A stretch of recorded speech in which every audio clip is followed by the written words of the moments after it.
Hey, what's up? This is Terrell Lamont. Welcome to my channel. Today I'll be going over how I made the artwork to my first short film, Late.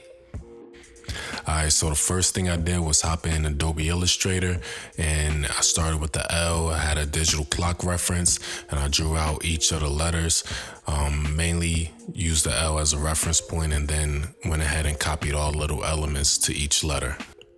Next, I hop into Photoshop, and this is the raw image of the main actor, Ashish Williams. I took this image with the Canon 6D and a Canon Flash with the Gary Fong modifier on top. Next, I turned the image to a black and white image. Instead of going to desaturate, I used the black and white gradient map because to me it gives it a little bit more contrast. So when you put the color gradient over it, it pops a little bit more. And that's what I did here, is add the blue and black gradient and that black line at the bottom to make it transition a little better. I added another linear gradient map and it just made the whole image darker to give that nighttime feel.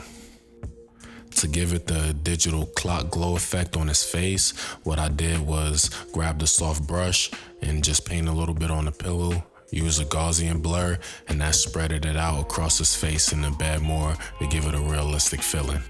Next, I bring in the letters from Illustrator, Late, and then to give it a little bit more pop, what I did was gray out the letters behind Late, and I went into the Late layer settings and added a glow to it. So to finish it off, what I did was grab some black and white grunge. I set some to soft light, some to screen, and play with opacity. And I felt he was a little bit dark, so what I did was grab the levels and brush them in a little bit more. Boom, made them pop a little bit, added the credits, and voila, that's how I made the Late cover. Hey, this is Terrell Lamont. Please like and subscribe to the channel. More content to come soon. Thank you for taking the time to watch this. Peace.